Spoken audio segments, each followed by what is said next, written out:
Associate needed in Central New Jersey, my birthplace, where I practice dentistry, one of the most popular places to live in the United States. I'm here with my awesome friends. They're going to introduce themselves. Hey guys, thanks for joining me. Tell our audience just for a minute who you guys are and what type of dentistry you do in your superhero dental lives.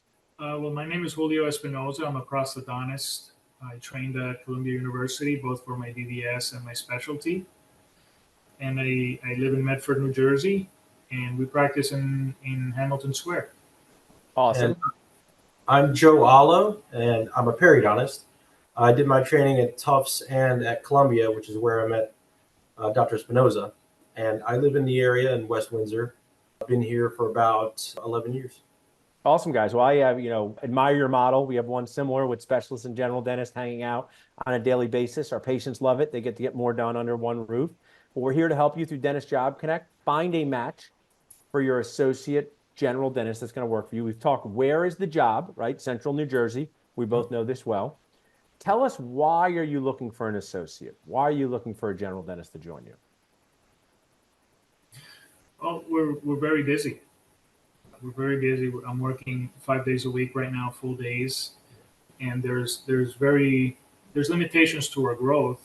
The potential is there, but there's limitations because I'm only one person. Yeah. So that's really the drive behind starting this process for us. So too many patients can cause problems, right? That really is true. We didn't think this in dental school, but too many patients because you're pushing people off for a long time. So you need someone to come in and help you guys. So that's the why. We got the where. Tell me the what. I'm applying for this position. What am I going to be doing most of the time in your practices? You have a periodontist and a prosthodontist, but you have a need for general dentistry. Tell our audience what you would like this associate to do most of the time. Well, they can expect to do a wide range of restorative dentistry, direct restorations, multiple fixed units, conventional bridges. I know you don't love bridges, but it is a treatment option. Single implant crowns or multiple splinted implant crowns, root canals, endodontics. Yeah. So you guys, go ahead, Joe. Oh, yeah. I mean, we have a unique dynamic as far as how our practice runs. We're a family practice, a general practice, but we have specialty level care. And the growth potential that Dr. Espinoza is talking about is hindered by the fact that we need restorative dentistry driving this. And both of us, and I'm part of the practice, not as your stereotypical periodontist. I do everything surgical in the practice, but I do the hygiene checks also with Dr. Espinoza, and we all work together, and there's growth with that, with the right person, and we're not looking to pigeonhole it to one particular, procedure to the end of time, but we need that right person so we can actually grow ourselves as a practice. Yeah, to unlock more freedom, flexibility, and fewer hygiene checks, right? You know who's smart, guys? The endodontist. No one asked them to check any hygiene patients, right? I really think they did a good job there. Okay with that, right? They put the rubber dam on. Their patients don't say anything. It takes an hour. They say, get out, right? That's no right. hygiene checks. So now let's talk about the compensation. I don't know if you guys have noticed, I graduated in 2002. Dental school pricing has gone nacho nuts. That's my official term for it. So dentists do need to make money. These young dentists, they are very entitled. I've heard they like to eat food and have shelter. I mean, what kind of people need food and shelter, right? How entitled can one generation be? So if they're going to pay their debt, eat food, have shelter, they need to make money. What's the compensation program like for the dentist in your practice? Well, we compensate based on there's a minimum daily. Okay, awesome. Right. There's I guess you would call it a safety net or Safety net, yeah. So we calculate that based on an hourly number and how many hours they clock in for, and there's a number so that an average 8-hour day will add up to that number. That number could be $900, $1,000, whatever we come to with the candidate, and then we calculate their production on a quarterly basis and reconcile with what's already been given to them. Now, that is based on 35% of production.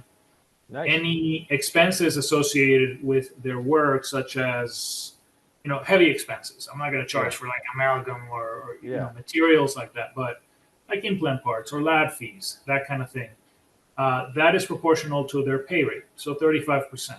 Yeah, we have a similar schedule. So they know that no matter what, they're going to be able to pay their loans, eat food, have shelter, but then they have the opportunity to make. Where I've actually redefined this, reframed this, because words are everything. I don't tell people their bridge has failed. It's time for it to retire and be replaced. I reframe it as, a guaranteed salary with bonus incentives, right? A guaranteed salary with bonus incentives. And I think that's a great way to have your associates feel comfortable, but also give them incentive to treatment plan and increase case acceptance. So awesome, guys. Now, dentists are people too. Most people don't think we're people, right? But we are people. So let's just say someone is moving to Central New Jersey because their spouse is working at Robert Wood Johnson, as an example, and they've never been to Central New Jersey. I know it well, but what would you say are fun things to do in Central New Jersey? What would you do with your outside the operatory time for fun? Well, I think the biggest advantage of the location is the location. So Yeah. you're an hour from New York City. You're less than an hour from Philadelphia. You're 20 minutes to the Pennsylvania border, and you're just inside of an hour to the shore.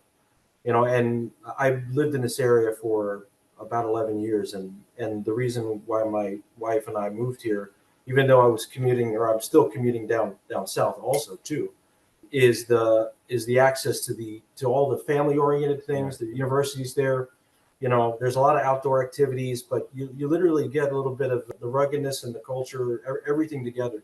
And the office itself draws a lot of patients from a few different areas, and these areas are areas that have been rated, within the top 5 in New Jersey to raise a family, buy a home, and live. Yeah. So Princeton Junction, Princeton, Robbinsville, and we're literally, right outside. We're Robbinsville. You can walk to it from our Yeah, I mean, office. I can't, reinforce that more. I've loved living there growing up. Can be on the poster for Philadelphia Center City. I live here now, but I just loved growing up in that area. And my dad, who was a dentist I had to practice with for 11 years before he passed away, he always said, you're close to New York, you're close to Philadelphia, you're close to the shore, and you're just around great people, and the school districts couldn't be better. Well, I am so proud to have you guys as friends and Job Connect clients. We're going to find this associate for you. People can text Central New Jersey. They can text New Jersey to 215-543-6454. They can reach out to us at dentistjobconnect.com.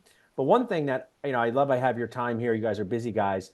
What I'd like you kind of to end with is, what is the benefit? You have an associate working with you. They're working 10 days a month to start. They're getting their safety net guarantee. They're doing what I call kale and quinoa dentistry, because no one eats bread and butter anymore. What is it, my cheat day? I mean, bread and butter. When was the last time you went home, Julio, and someone had a giant loaf of bread on the table and a big thing of butter, right?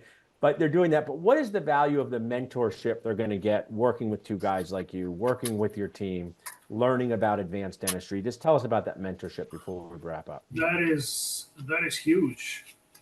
That is huge. In our current environment, I feel like a lot of young dentists coming straight out of school, their biggest opportunity to join the workforce is through corporate dentistry. And what we have is, like Joe said, we have a family practice that's driven by what's best for the patient.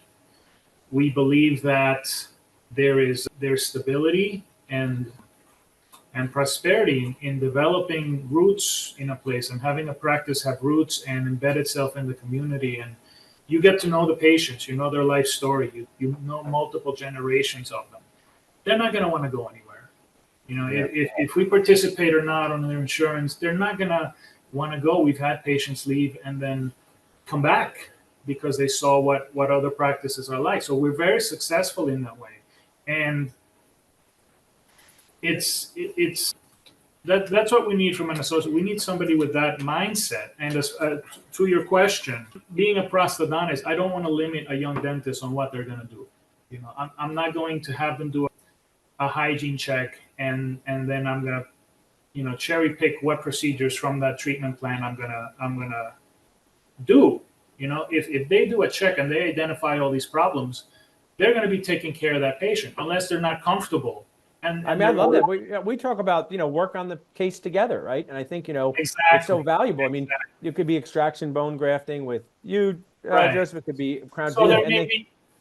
there may be guidelines. We could say, and depending on the candidate and the level of experience, you could say, okay, if this is the number of implants above this number, I'm going to step in. Yeah. Or if you have several factors. You could have the occlusal plane off, you could have the midline off, the lip support, all of these factors that could be set as red flags. And you hit a certain number of red flags, and the case might need to be escalated. I think what you're saying is good, and we're going to end in a minute from working this, but like you set boundaries on what makes sense, and those boundaries can expand as they move on. And I think our associates have learned, and I've learned myself working with specialists in my practice, that sometimes you got to narrow your boundaries a little bit till you get competent, and that's for everybody's sake. And I think being a part of a team with you guys is going to just be an amazing experience. So people can reach out to us at dentistjobconnect.com. We got to have dinner soon. Hang around, guys. But thanks so much for sharing with us today. All right, Paul. Good talking to you.